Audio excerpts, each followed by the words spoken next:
Hi the silver bull में आपका फिर से स्वागत है। तो आज कैंडलस्टिक्स का पार्ट चालू करते हैं। सबसे पहले जो सबसे बेसिक कैंडलस्टिक्स है, सिंगल कैंडलस्टिक्स पहले पढ़ लेंगे, उसके बाद फिर डुअल एंड मल्टीपल कैंडलस्टिक्स पे जाएंगे। तो फर्स्ट जो कैंडलस्टिक्स के बारे में आज हम सीखने वाले हैं वो है मारुबुजु। ठीक है, तो पहले देख लेते हैं कि मारुबुजु एग्जैक्टली कैंडलस्टिक्स क्या है, उसके बाद देखते हैं उसके पीछे का साइकोलॉजी क्या है, उसके बाद देखेंगे वहाँ पे हम लोग ट्रेड कैसे ले सकते हैं। ठीक है, तो सबसे पहले मैं आपको इस इमेज के थ्रू समझाऊंगा, उसके बाद आपको मैं चार्ट में लेके चलूंगा एंड थोड़े बहुत एग्जांपल्स दिखा दूंगा। तो सिंपल है, मारुबुजु क्या है, बेसिकली कोई एक डायरेक्शनल कैंडल। ठीक है, डायरेक्शन कैंडल मतलब अगर इस पर्टिकुलर कैंडल को हम देखेंगे तो इसमें क्या हुआ है, स्टोरी क्या है इस कैंडल के पीछे कि मार्केट यहाँ पे ओपन हुआ था।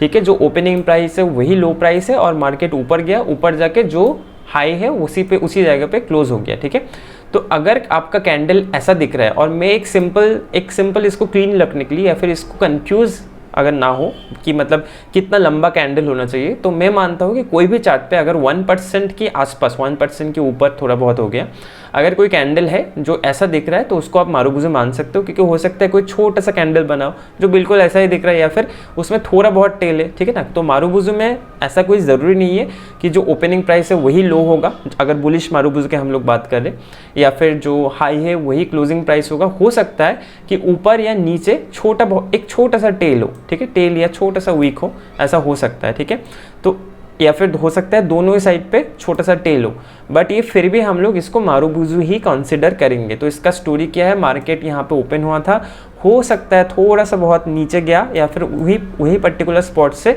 मार्केट डायरेक्शनल मूव करना चालू किया, ऊपर जाके थोड़ा सा हाई थोड़ा सा ऊपर ला के नीचे आके क्लोज दिया, या फिर जो हाई है उसी पर्टिकुलर एरिया पे क्लोज दे दिया। ठीक है, तो इसके अगर हम इनसाइड मतलब इसके अंदर वाला पार्ट पे देंगे तो क्या देखेंगे, मार्केट 90 डिग्री तो मूव नहीं करेगा, उसमें हम लोग क्या देखेंगे, ऐसे कहीं से उठ रहा था, इम्पल्स है, करेक्शन है, फिर इम्पल्स है, करेक्शन है, फिर ऊपर जगह कहीं पे क्लोज कर दिया। ठीक है, ऐसा आपको कुछ दिखने को मिलेगा। तो ये हो गया हमारा बुलिश मारुबुजु जो हमेशा ग्रीन दिखेगा। और मैंने आपको क्या बताया कि देख लेना कि अगर कोई भी चार्ट पे आप देख रहे हो, इसका एटलीस्ट जो मूवमेंट है डेली मूवमेंट, मतलब अगर आप डेली चार्ट पे देख रहे हो, इसका जो मूवमेंट है वो एटलीस्ट ओवरऑल जो प्राइस है उसके हिसाब से 1% हो। ये मैं डेली कैंडलस्टिक्स की बात कर रहा हूँ, 15 मिनट या वीकली टाइम फ्रेम में देख रहे हो तो उसका परसेंटेज चेंज हो जाएगा। अगर आप डेली कैंडलस्टिक्स पे मारुबुजु ढूंढ रहे हो तो एटलीस्ट देख लेना कि 1% के ऊपर है। क्योंकि अगर बहुत छोटा कैंडल है 0.1 0.2%, लेकिन बाई चांस ऐसा बन गया हो या फिर ऐसा दिख रहा है, ठीक है ना, इसका स्मॉल वर्जन दिख रहा है, जूम्ड आउट वर्जन, तो उसको मारुबुजु मत कंसिडर करो, उस पर एंट्री मत लो मारुबुजु की स्ट्रेटजी के हिसाब से। ठीक है, तो इसका जो उल्टा वही बियरिश मारुबुजु हो गया कि मार्केट कहीं पे ओपन हुआ था, हो सकता है थोड़ा सा ऊपर जाके फिर नीचे जाने लगा, नीचे जाते जाते कहीं पे एक लो लगाया, थोड़ा सा ऊपर आके फिर इस पर्टिकुलर एरिया पे क्लोज कर दिया। तो इसमें भी पॉसिबल है कि दोनों तरफ में छोटा सा वीक हो, या फिर एक ही पर्टिकुलर साइड पे वीक हो, या फिर कोई वीक ना हो, या फिर कोई टेल ना हो, ये भी पॉसिबल है। ठीक है, तो ये हो गया हमारा बियरिश मारुबुजु। काफ़ी सिंपल है। इसमें कैसा दिखेगा, अगर आप लोअर टाइम फ्रेम में जाओगे कि मार्केट नीचे आया, थोड़ा बहुत करेक्शन दिया, फिर से नीचे आया, करेक्शन दिया, फिर से नीचे आया, फिर कहीं पे ऊपर ऐसे क्लोज कर दिया।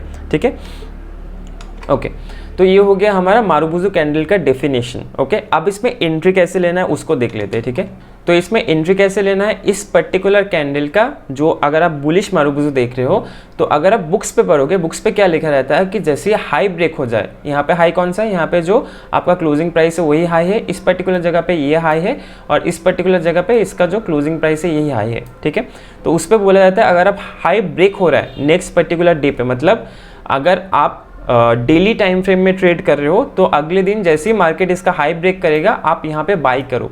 ठीक है, ये बुक पे लिखा जाता है कि यहाँ पे अगर आप बाई कर रहे हो तो इसका स्टॉप लॉस जो है इस कैंडल का लो पे रहना चाहिए। ठीक है, इस पर्टिकुलर केस में जो ओपनिंग प्राइस है और इस पर्टिकुलर केस में क्या होगा, जो इसका लो लगाया था वहाँ पे आप स्टॉप लॉस रख सकते हो। लेकिन मैं ये मानता हूँ कि मारुबुजु कैंडल अगर 1% के ऊपर आप देख रहे हो, इतना बड़ा स्टॉप लॉस प्लान करोगे तो आपका रिस्क रिवॉर्ड अच्छे से बैठेगा नहीं।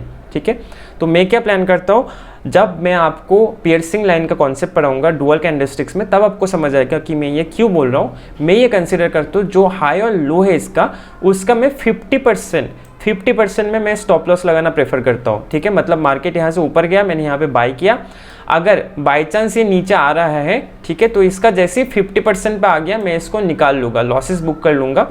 अगर मार्केट नीचे जाके फिर से ऊपर जा रहा है तो मैं देखूंगा कोई दूसरी स्ट्रैटेजी या फिर कुछ और कैंडल पे एंट्री मिल रहा है, लेकिन मैं दूसरा एंट्री लेना प्रेफर करूंगा रेदर देन मैं इतना बड़ा स्टॉप लॉस देके मैं इतना बड़ा लॉस प्लान करूंगा, क्योंकि अगर लॉस इतना बड़ा, मैं स्टॉप लॉस इतना बड़ा प्लान कर रहा हूँ, उसके हिसाब से मेरा टारगेट जो है वो भी काफ़ी ज़्यादा बड़ा हो जाएगा। ठीक है, तो मैं क्या करता हूँ, मैं 50% पे स्टॉप लॉस लगाना प्रेफर करता हूँ। ओके, तो ये हो गया हमारा बुलिश मारुबुजू।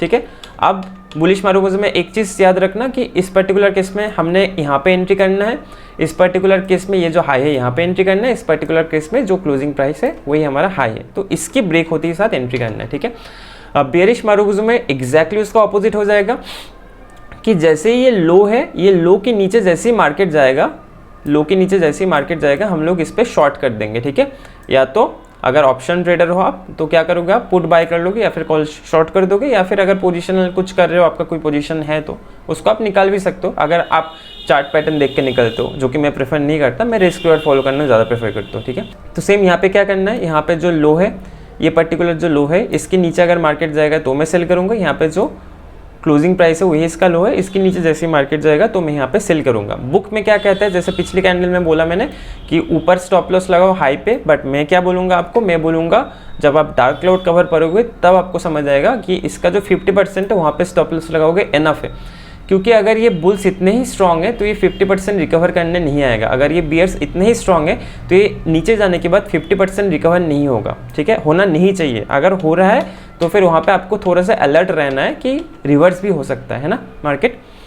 तो जैसे ही लो ब्रेक होगा हम लोग नीचे सेल करेंगे, स्टॉप लॉस क्या करेंगे, हाई और लो को, हाई और लो के बीच का जो 50% है उसको कैलकुलेट करना, आप बॉडी का भी कर सकते हो, बट मैं हाई और लो का करना ज़्यादा प्रेफर करता हूँ। ठीक है, तो आई होप आप समझ गए 50% कैसे कैलकुलेट करना, नहीं समझे हो तो अभी मैं चार्ट पे समझा दूंगा। तो आई होप कॉन्सेप्ट क्लियर हो गया है, अगर नहीं हुआ है इसको रिपीट पे देख लो, थोड़ा स्लो करके देख लो, क्योंकि मैं फास्ट बोल रहा हूँ, शायद आपके हिसाब से हो सकता है, तो आप इसको थोड़ा स्लो करके एक बार देख लेना। ठीक है, ये हो गया हमारा थ्योरी हो गया। अभी चार्ट पे देख लेते हैं। आज जब मैं ये बना रहा हूँ वीडियो, तो आज का जो कैंडल है ये खुद एक मारुबुजू कैंडल है। ठीक है, डेली चार्ट, बैंक निफ्टी का डेली चार्ट खुला हुआ है, निफ्टी का भी मारुबुजू कैंडल ही बना है। ठीक है, निफ्टी का इनफैक्ट और ज़्यादा बड़ा बना है। तो देखो परसेंटेज कितना है, वही चेल्सी की बाजू में आपको दिखेगा। निफ्टी 260 पॉइंट डाउन गया है, बैंक निफ्टी 571 पॉइंट डाउन गया है, निफ्टी जो है ज़्यादा थोड़ा सा 0.03% ज़्यादा डाउन हुआ है, सो -1.34%, मतलब ये 1% से ऊपर है, तो इसको हम मारुबुजू कंसिडर करेंगे। ठीक है, तो बैंक निफ्टी के चार्ट पे ही वापस चले आते। तो इस पर्टिकुलर चार्ट पे इस मारुबुजू कैंडल को अगर मैं ट्रेड करूंगा, ठीक है, कल एक्सपायरी है तो बुधवार जाके आप इसके हिसाब से शॉर्ट मत कर देना, मतलब आप कर सकते हो ऐसे प्रैक्टिस के लिए, बट छोटे क्वांटिटी में करना। ठीक है, मेरे से इन्फ्लुएंस होकर मत करना, मैं बस आपको सिखाने के लिए एक एग्जाम्पल दिखा रहा हूँ। ठीक है, तो अगर मैं यहाँ पे शॉर्ट करूँगा, ठीक है, इस पर्टिकुलर एरिया पे अगर मैं शॉर्ट करूँगा तो मेरा स्टॉप लॉस कहाँ होगा, आप इजीली कैलकुलेट कर सकते हो। इसका हाई कितना है देखो, 831, इसका लो कितना है 29, अगर 29 माइनस कर दोगे तो 802 के आसपास आएगा, मतलब हाफ हो गया आपका 401। तो 831 से 401 माइनस कर लो तो कितना हो रहा है 430, सो 43,430 पे आपका स्टॉप लॉस होना चाहिए। ठीक है, सो 43,430 ऑलमोस्ट पास में ही है, 35 पे हो गया। ठीक है, ऑलमोस्ट यहाँ पे आप जब लगा रहे हो तो आप ट्रिगर से प्राइस से लगाओगे, राइट, तो आप जब प्राइस से लगाओगे तो आप बस कैलकुलेट करके वैसे रख लेना, अभी बस देखने के लिए हम लोग ऐसे कर रहे हैं। तो मैंने क्या बोला कि ये जो 50% है इसको आप स्टॉप लॉस प्लान करोगे और नीचे आप रिस्क रिवॉर्ड। तो रिस्क रिवॉर्ड कैसे देखना है, एटलीस्ट मैं बोलूँगा 1:2 के ऊपर आप फॉलो करो। ट्रेल करना है तो 1:3 के बाद 1:2 पे ट्रेल कर सकते हो, बट मैं बोलूँगा कि अगर आपको सिंपल स्ट्रैटेजी, जैसे कि मैंने आपको बोला सिंपल स्ट्रैटेजी से ही प्रॉफिट बन सकता है आराम से भी, एक्चुअली से ही नहीं, कॉम्प्लिकेटेड स्ट्रैटेजी में भी प्रॉफिट बनता होगा, मतलब प्रॉफिट बनता है, बट मुझे नहीं ट्राई करना, क्योंकि अगर सिंपल स्ट्रैटेजी से प्रॉफिट बन रहा है तो मुझे वही ज़्यादा प्रेफरेबल है। ठीक है, तो इसमें क्या करना है, इसको आपको अगर कोई भी चार्ट पे, जैसे अगर एक्सिस बैंक का चार्ट हो गया, इसमें भी ये मारुबुजू बना है, अगर आपको इसमें ट्रेड करना है तो आप क्या करोगे, आप डेली टाइम फ्रेम में अगर ट्रेड कर रहे हो तो पहले देख लो, पीछे का डेटा को एनालिसिस कर लो, एक एक्सेल फाइल बनाओ, डेट दो मारुबुजू कैंडल करके उसमें लिख लो कि ये मारुबुजू कैंडल का मेरा एनालिसिस है, एक्सेल फाइल में लिखो ये डेट है, कौन सी साइड है, बुलिश है बेरिश साइड है, या फिर दोनों अलग अलग शीट बनाओ, एक बुलिश साइड के लिए एक बेरिश साइड के लिए, फिर देखो कि उसमें स्टॉप लॉस कितना पॉइंट का था, कितना मैक्सिमम मूवमेंट कहाँ पे दिया, आपका स्टॉप लॉस हिट हुआ कि नहीं, मतलब स्टॉप लॉस मतलब 50% पे रखोगे, बट रिस्क रिवॉर्ड आप अगर कैलकुलेट कर रहे हो कि मुझे एक्सिस बैंक में मारूबुजू ट्रेड करना है, तो आप क्या करोगे, आप पीछे जाके दिखोगे, बैक टेस्ट करोगे कि इसका सक्सेस रेशियो कितना है। मारूबुजू कैंडल अगर बना है 50% पे, मैं अगर स्टॉप लॉस लगा रहा हूँ तो उसके चांसेस कितना है। अगर मैं पिछला जो भी मारूबुजू कैंडल्स बन रहा है, अगर मैं पिछले 200 मारूबुजू कैंडल को मैं टेस्ट करूँ, ठीक है, तो इसको कैसे टेस्ट करोगे, अगर आप इस मारूबुजू कैंडल को टेस्ट कर रहे हो, ठीक है ना, तो इनको इनको मत कैलकुलेट करो फिर, ठीक है, या फिर आप कर भी सकते हो, मतलब ये आपके ऊपर डिपेंड करता है। अगर आप इस मारूबुजू कैंडल को कंसिडर कर रहे हो, लेट सपोज ये इतना ऊपर नहीं गया था, स्टॉप लॉस हिट नहीं हुआ है, तो यहाँ पे भी एक मारूबुजू बना है -0.15% का, तो क्या मैं यहाँ पे एंट्री लूँगा, फिर से यहाँ पे एंट्री लूँगा? नहीं, ये वाला एंट्री मेरा अभी तक मेंटेन्ड है, राइट। मेरा रिस्क रिवॉर्ड तो मेरा अभी तक तो टारगेट ही बुक नहीं हुआ होगा अगर 1:2 भी मैं फॉलो कर रहा हूँ। तो क्या करना है कि इसी को कैलकुलेट करो, ठीक है। तो ये आप अपने हिसाब से प्लान कर सकते हो, या फिर हर कोई मारूबुजू को देखो तो भी चलेगा, कोई दिक्कत नहीं है। 200 मारूबुजू का आप डेटा निकालो कि इतने यहाँ पे स्टॉप लॉस लगाना था, इतने % का स्टॉप लॉस था, ये भी आप लिख सकते हो, आपको एनालिसिस में हेल्प होगा। उसके बाद देखो कितना मैक्सिमम मूव किया, स्टॉप लॉस का कितना पास गया, ठीक है, या फिर स्टॉप लॉस अगर हिट हो रहा है तो लिख दो कि उसमें इतना पॉइंट का लॉसेस हो रहा है, आपको परसेंटेज पे लिख सकते हो। क्यों? क्योंकि हर एक मारूबुजू कैंडल का जो है वो साइज डिफरेंट है, राइट। तो आप उसको मैच कैसे करोगे, मतलब उसको आप बैलेंस कैसे करोगे? रैंडम हो गया ना, परसेंटेज तो रैंडम हो गया, उसको बैलेंस कैसे करोगे? क्वांटिटी से बैलेंस कर सकते हो, क्वांटिटी को एडजस्ट करके बैलेंस कर सकते हो, ठीक है। मतलब क्या है कि मुझे इतने पैसे का ही रिस्क लेना है मारूबुजू कैंडल पे, ठीक है, तो मुझे फिर देखना होगा अगर मुझे 1000 पॉइंट का रिस्क लेना है और इतना पॉइंट चार्ट पे आ रहा है तो मैं कितने क्वांटिटी ट्रेड कर सकता हूँ। उस हिसाब से फिर क्या हो गया, आपका जो ये रैंडमनेस है ना, ये एक स्टैटिक हो गया, ये बैलेंस हो गया। तो ऐसे प्रॉफिट बनाया जाता है, ठीक है।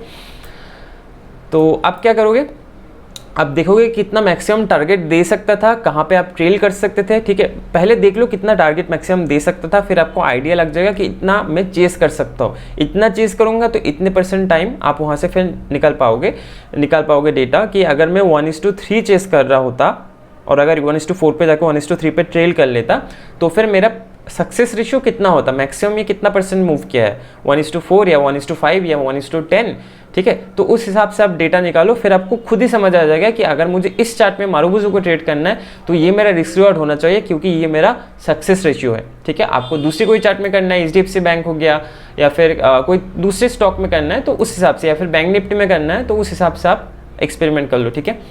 तो ये हो गया हमारा बेरिश मारूबुजू। एक बुलिश मारूबुजू भी देख लेते हैं, ये वाला अगर आप देख पा रहे हो,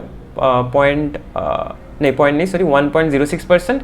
तो इसमें अगर लॉन्ग एंट्री हम लोग करते तो क्या होता, इस पर्टिकुलर हाई पे हम लोग एंट्री लेते, राइट। यहाँ पे इसका स्टॉप लॉस कहाँ पे रखते, अभी मैं विजुअली मतलब ज़्यादा उतना मैं वो नहीं कैलकुलेट नहीं कर रहा हूँ, विजुअली मैं दिखा रहा हूँ कि हाँ इतना ऑलमोस्ट मैक्सिमम होता।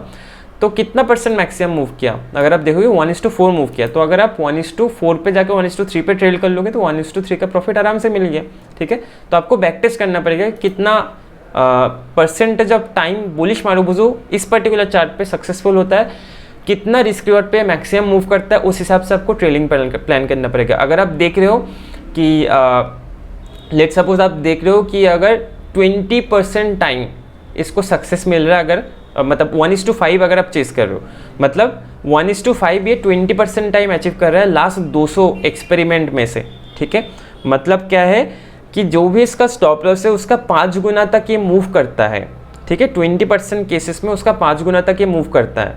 उस बाकी केसेस में क्या हो सकता है, डायरेक्टली आपका स्टॉप लॉस हिट हो गया, या फिर 1:4 मूव करके फिर ऊपर चला गया, ठीक है। अगर आप 1:5 का अगर आप डेटा निकाल रहे हो तो फिर क्या होगा कि 20% टाइम जब आपको प्रॉफिट होगा तो आपको ऑलमोस्ट, अगर हर बार 5 रुपये का प्रॉफिट हो रहा है तो 100 रुपये का प्रॉफिट होगा। जो 80% टाइम आपका लॉस हो रहा है तो 80 रुपये का लॉस होगा, मतलब आप एंड में प्रॉफिटेबल हो। अब देखो उसको और कितना ट्विक कर सकते हो, आपका एंड गोल क्या होना चाहिए कि नंबर ऑफ ट्रेड्स, मतलब थोड़ा long run number of trades 10, 20 या फिर थोड़ा और ज़्यादा करके एज्यूम कर लो कि अगर मैं 50 ट्रेड लेता हूँ तो उसमें से अगर इस पर्टिकुलर रिस्क रिवॉर्ड को फॉलो कर रहा हूँ तो कितने % टाइम सक्सेसफुल होऊंगा, अगर होऊंगा इसमें तो कितना उसमें मेरा what unit of profit can I capture in this. अगर कंफ्यूज कर रहा हूँ मैं आपको थोड़ा सा सिंपल वे में बता देता हूँ कि अगर मैं 1:2 चेस कर रहा हूँ तो उसमें क्या होगा, 1:5 में अगर 20% है, 1:3 1:4 में ऑब्वियसली सक्सेस रेशियो आपका बढ़ जाएगा। तो आपको ये एक्सपेरिमेंट करके देखना है कि कितने का जो मैं रिस्क रिवॉर्ड है उसको चेस करूँगा तो फिर मेरा ओवरऑल प्रॉफिट ज़्यादा होगा। अगर मेरा 1:5 में सिर्फ 20 यूनिट का प्रॉफिट हो रहा था, हो सकता है अगर आप 1:4 चेस कर रहे हो और आप 30% टाइम प्रॉफिटेबल हो तो आपका 120 रुपये का प्रॉफिट हो रहा है, और फिर 70% टाइम आपका 70 रुपीज़ का लॉस हो रहा है, मतलब 50 रुपये का ओवरऑल लॉस हो रहा है। तो 1:5 में अगर 20% सक्सेस हो, उसमें कितना आ रहा था, सिर्फ आपका 20 रुपये के आसपास आ रहा था, राइट। 20 ट्रेड में आप 5 करके 100 और उसमें 80 माइनस। लेकिन इस केस में क्या हुआ, 120 माइनस 70, तो ये बेटर हो गया। तो उस हिसाब से आप निकालो कि हाँ ये बेटर हो गया। ओवरऑल देखो कि ओवरऑल किस में ज़्यादा परफॉर्मेंस, मतलब किस में ज़्यादा प्रॉफिट आ रहा है लॉन्ग रन में, उसको फॉलो करो, ठीक है। थोड़ा और पीछे चले जाते हैं, इस पर्टिकुलर कैंडल को देखते हैं। ये भी एक मारुबुजू कैंडल है, ठीक है, 1.10। तो इसको हम कंसिडर कर सकते हैं। यहाँ पे अगर मार्केट नीचे आ रहा था और हम बाइंग के लिए वेट कर रहे थे, तो इस पर्टिकुलर कैंडल को देख के हम फिर उसके फॉलो थ्रू में बाय करने की कोशिश कर सकते हैं। तो इस पे क्या करेंगे, इस पे कैसे लॉन्ग पोजीशन लेंगे, कहाँ पे स्टॉप लॉस होगा और वो कैसे क्या हो रहा है इसका एंड रिजल्ट, उसको देख लेते हैं, ठीक है। एक बार इसका स्टॉप लॉस देख लेते हैं क्या होगा। सिंपल है, 521 हाई है, लो है कितना 952। तो अगर आप सब्सट्रैक्ट करोगे तो कितना आ रहा है, ऑलमोस्ट ऊपर 521, नीचे का 48 ऐड कर दो तो कितना हो गया 569, राइट, 569 होगा। इसको हाफ कर लो, ठीक है, तो कितना होगा आपका 280 आ रहा है, और उधर से 4 पकड़ लेते हैं, 284। अभी 284 जो हाई है इसका आप कैलकुलेटर पे कर सकते हो आराम से। 521 से 284 सब्सट्रैक्ट करोगे तो कितना आएगा 241, 237। सो 237 के आसपास इसका एक्चुअली स्टॉप लॉस रख सकते हैं। 237 एक बार पकड़ लेते हैं, या ऑलमोस्ट यहाँ पे रहेगा इसका स्टॉप लॉस, ठीक है। आप एक बार कैलकुलेटर में कर सकते हो। क्या करना है, हाई से सब लो को सब्सट्रैक्ट करो, फिर उसके बाद जो आ रहा है उसको डिवाइड बाई 2 करो, फिर जो हो गया वो आपका 50% ऑफ द कैंडल है, of that particular candle high and low के हिसाब से, वो आपको हाई से सब्सट्रैक्ट कर लेना है, ठीक है। तो अभी यहाँ पे स्टॉप लॉस है, ये कहाँ तक, ये पहले ऊपर गया, मतलब ऊपर डायरेक्ट गैप अप खुला, गैप अप खुल के क्या हुआ, अगले दिन गैप डाउन खुला और खुलते ही आपका जो स्टॉप लॉस है उसको हिट कर दिया, ठीक है। तो इस पर्टिकुलर ट्रेड में क्या हुआ, इस पर्टिकुलर ट्रेड में लॉस हुआ। तो इसमें बिल्कुल कोई डरने की बात नहीं है, ठीक है, क्योंकि हम लोगों के पास ऑलरेडी बैक टेस्टेड स्ट्रैटेजी है कि अगर मारुबुजू कैंडल बनता है तो फिर क्या होता है कि हम इतना स्टॉप लॉस में गंवाने के लिए रेडी है, उसके अगेंस्ट में आप मिनिमम इतना आप रिस्क रिवॉर्ड चेस करो, मतलब मिनिमम आप 1:4 या फिर 1:5 आप चेस कर रहे हो, उसके हिसाब से आपको प्रॉफिट मिलेगा, ठीक है। इस मारुबुजू को छोड़ दिया आपने, अगले बार इसको मारुबुजू नहीं बोल सकते, 0.60% है तो हम इसको कैलकुलेट नहीं करेंगे। ये पर्टिकुलर कैंडल जो है इसको मारुबुजू बोल सकते हो आप, इसका टेल थोड़ा बहुत लंबा है, उस हिसाब से ये वाला कैंडल हमने अभी देखा तो इसमें काफ़ी अच्छा एंट्री मिल रहा था हमको, तो इसको छोड़ देते हैं और थोड़ा पीछे जाते हैं, ठीक है, और थोड़ा पीछे जाते हैं। ये वाला एक रेड कैंडल है -0.83, बट आई थिंक ये काफ़ी बड़ा दिख रहा है। अगर आप हाई और लो की जो बीच का डिस्टेंस है उसको कैलकुलेट करोगे, देखो आप शॉर्टकट में ऐसा कर सकते हो, ठीक है ना, कि आपने उस OHLC से वहाँ से डेटा देखा, बट ये देखो ये कैंडल देख के ही पता चल रहा है कि 1% से ज़्यादा मूव किया है, गैप अप खुल गया है, इसीलिए ऐसा आ रहा है, क्योंकि क्या पिछले दिन मार्केट का क्लोजिंग यहाँ पे हुआ था, तो उस हिसाब से वो कैलकुलेट कर रहा है। आप हाई लो को देखो, हाई कितना है आपका 310, लो कितना है आपका मतलब ओपन या क्लोज को भी देखोगे 285 माइनस 679, मतलब 200 और नीचे ऑलमोस्ट, मतलब ये तो आराम से 1%, अगर आप हाई और लो को अगर आप ओपन और क्लोज को देखोगे तो आराम से 1% के ऊपर का कैंडल, ये देख के ही समझ आ रहा है, ठीक है। तो इसको आप कंसिडर कर सकते हो। तो ये एक चीज़ आप नोट्स में आप थोड़ा सा मॉडिफाई कर सकते हो कि आप ओपन एंड क्लोज के हिसाब से देखो, अगर वो 1% से ज़्यादा है compare to the opening price या फिर क्लोजिंग प्राइस, कुछ भी कर लो, ओपनिंग प्राइस के हिसाब से देख लो कि अगर इतना परसेंटेज मूव किया, ठीक है। एक बार मैं आपको कैलकुलेट करके दिखा देता हूँ मैंने क्यों ऐसा बोला। इसमें कितना है, इसमें हम लोग देख रहे थे इसका ओपनिंग प्राइस कितना था 285, 46,285, 6285 माइनस कितना है इसका लो, देखो आप 6285, राइट, या लो क्लोजिंग देखो आप, सॉरी क्लोजिंग कितना है 545, 4 को मैं वो नहीं कर रहा हूँ, मेजर नहीं कर रहा हूँ, सो 45,679, सो 5679, तो आपका कितना आ गया 606। आपका ओपनिंग प्राइस था 46,280, मतलब कितना इसका आप 1% देखो तो कितना आएगा 462, ऑलमोस्ट 600 पॉइंट्स का एक्चुअली कैंडल है, ओपन और क्लोज को आप कैलकुलेट करोगे तो आराम से इसको आप मारुबुजू की जो स्ट्रैटेजी हमने अभी पढ़ा उसके हिसाब से आप ट्रेड कर सकते हो। तो आप यहाँ पे शॉर्ट करोगे, ठीक है, इसका स्टॉप लॉस ऑलमोस्ट यहाँ पे कहीं पे रहेगा। आप थोड़ा कैलकुलेट कर लो, मतलब जब आप करोगे ट्रेड तो आप ऑब्वियसली कैलकुलेट करके ही लगाओगे। इसको मैं एक बार और दिखा देता हूँ कि आपको अगर कैलकुलेटर में कैलकुलेट करना है तो आप कैसे कैलकुलेट करोगे इसको। इसका हाई कितना देखा हमने, हाई है इसका 6310 या फिर 46,310 माइनस इसका लो कितना देखा आपने 45,570, ठीक है, कितना आ गया 740। इसको डिवाइड बाई 2 करना है, कितना आ गया 370। इसको या तो लो के साथ ऐड कर दो या तो हाई से सब्सट्रैक्ट कर लो। तो मैं लो के साथ ऐड कर देता हूँ, कितना है लो कितना है इसका 45,570। सो 45,570 कितना आ गया 45,940। तो ये हो गया आपका स्टॉप लॉस 45,940, ऑलमोस्ट उसके पास ही है, 951 के आसपास है, सही मतलब ऑलमोस्ट सही है, ठीक है। विजुअली आप समझने की कोशिश करो। तो क्या हो गया, इसमें कितना मूव किया मार्केट, देखो कितना मूव किया 1:5 तक इसने मूव किया। उसके बाद मार्केट यहाँ से रिवर्स आया, ठीक है। तो आप इसको ज़रूर बैक टेस्ट किए बिना ट्रेड मत करो, पहले बैक टेस्ट कर लो। जो भी चार्ट में जो भी इंस्ट्रूमेंट में आप ट्रेड कर रहे हो सकता है आप इंडियन स्टॉक्स पे ट्रेड ही ना कर रहे हो, आप कोई यूएस का स्टॉक में ट्रेड कर रहे हो, उस पर भी देख सकते हो आप, ठीक है ना। क्योंकि मार्केट का जो बेसिक है वो सेम है हर जगह पे, बस आपको चार्ट पैटर्न जो है मतलब आपका जो टाइम फ्रेम है उसको डिफरेंस हो सकता है क्रिप्टो में आपको डेली चार्ट में कुछ भी रिजल्ट नहीं आएगा, बट क्रिप्टो में वीकली चार्ट पे आपको सेम ग्रामर, एक लैंग्वेज के जैसा ग्रामर होता है, ये जो ग्रामर है क्रिप्टो में शायद वीकली चार्ट पे आपको मिल जाएगा, आराम से काम कर रहा होगा, ठीक है। मैं पर्सनली क्रिप्टो में ट्रेड करना प्रेफर नहीं करता हूँ क्योंकि मुझे 24 आवर्स की मार्केट पसंद नहीं है। मुझे अपनी रात की नींद काफ़ी प्यारी है। मुझे पता है उसमें आप ट्रिगर लगा के कुछ कर सकते हो, बट मैं इसमें कंफर्टेबल हूँ। मैं बहुत अनकंफर्ट जोन से गुजर के यहाँ पे आके मुझे मतलब स्टेबल रिटर्न मिल रहा है, तो मैं पहले इसको स्केल करूँगा, उसके बाद मैं देखूँगा कि मैं अपना मनी को कोई दूसरे इंस्ट्रूमेंट में पार्क करना चाहता हूँ कि नहीं, ठीक है। तो ऐसे कुछ और एग्जाम्पल देख लेते हैं। मारुबुजू, इसको मारुबुजू बोल सकते थे लेकिन ये नीचे का टेल थोड़ा ज़्यादा बड़ा हो गया, बट ये काफ़ी बुलिश है, ठीक है, 1.41%, बट इसको छोड़ देते हैं क्योंकि नीचे का टेल बहुत ज़्यादा बड़ा है, इतना बड़ा नहीं होना चाहिए। इसको मारुबुजू नहीं मान सकते, छोटा कैंडल है 0.42% का, इसको मारुबुजू मान सकते हो आप। नीचे का कैंडल, नीचे का टेल फिर भी बहुत मतलब थोड़ा सा बड़ा है, बट ये आपको समझ आ रहा है, ये गैप अप खुल के थोड़ा नीचे जाके रिटेस्ट करके ऊपर गया। इसको आप ट्रेड करोगे तो आराम से आपको दिख रहा है काफ़ी अच्छा प्रॉफिट होता, ठीक है।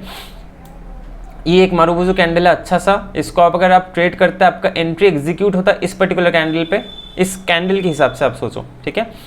लेकिन उससे पहले ये वाला आपको एक दूसरा मारुबुजू मिल जाता, लेकिन इन दोनों का स्टॉप लॉस हिट होता, राइट। लेकिन ये छोटा है तो इसके हिसाब से ये स्टॉप लॉस हिट होता क्योंकि आपने यहाँ पे सेल किया होता, फिर ये ऊपर जाके आपका स्टॉप लॉस उसी दिन हिट करता, क्योंकि मार्केट ओपन यहाँ पे हुआ, नीचे जाके आपका एंट्री ट्रिगर हुआ, फिर ऊपर जाके आपका स्टॉप लॉस यहाँ पे कहीं पे ये ले लेता, ठीक है।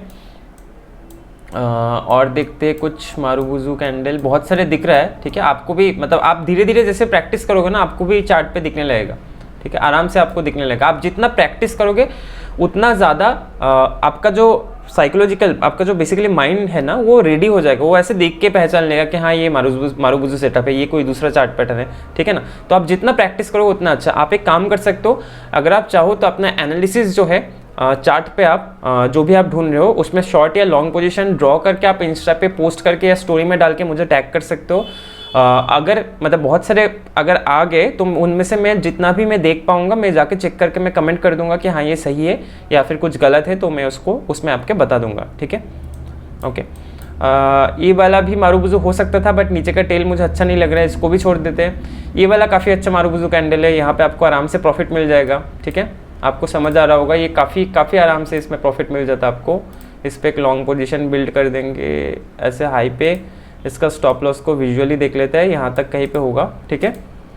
एंट्री एग्जिट हुआ, आपको एंट्री एग्जीक्यूट हुआ, उसके बाद आपको थोड़ा सा डराने के लिए नीचे आया, ठीक है ना। डरना नहीं है, स्टॉप लॉस लेगा तो लेने दो, लेकिन अगर ऊपर जा रहा है तो प्रॉफिट को होल्ड करके रखो। एटलीस्ट आपने जो बैक टेस्ट किया है डेटा उसके हिसाब से तो उसको आप ज़रूर फॉलो करो।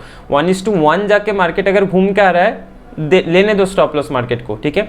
लेकिन आप अपना रिस्क रिवॉर्ड को ध्यान से रखो। अगर आप 1:4 चेज कर रहे हो तो अगर आप ट्रेल करना चाहते हो कि 1:5 में जाएगा तो आप 1:4 में ट्रेल करोगे, तो आप एक काम कर सकते हो, 1:4 में जैसे ही जाएगा तो आप सही थे, तो इसमें आप लॉस और मत लो।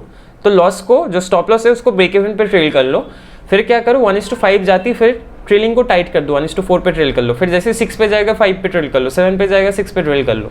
प्रॉफिट को चलने दो जब तक वो रिवर्स नहीं हो रहा है, ठीक है। तो ऐसे बहुत सारे आपको मारुबुजू कैंडल का एग्जांपल मिल जाएगा। यहाँ पे मिल रहा है मुझे, यहाँ पे प्रॉफिट हुआ होगा आराम से, लेकिन स्टॉप लॉस काफ़ी बड़ा है, काफ़ी बड़ा कैंडल है 2.54% का, बट इसमें प्रॉफिट होता एटलीस्ट 1:3 तो आराम से मिल जाएगा आपको इसमें, ठीक है। थोड़ा सा और पीछे जाके देख लेते हैं। ये एक मारुबुजू है, बट इसका एंट्री देखो अभी इसमें क्या करना है।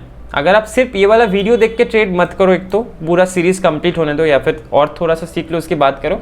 लेकिन अगर आप कर रहे हो, अगर आप एक्सपीरियंस ट्रेडर हो, आपको लग रहा था कि आप बहुत ज़्यादा कॉम्प्लिकेटेड मतलब स्ट्रैटेजी फॉलो कर रहे थे टेक्निकली, तो अगर आप एक बार बस खुद की सेटिस्फेक्शन के लिए अगर आप टेस्ट करना चाहते हो, अगर इस मारुबुजू कैंडल पे अगर आप एंट्री करोगे तो ये इतना गैप अप खुलने के बाद आप एंट्री मत लो।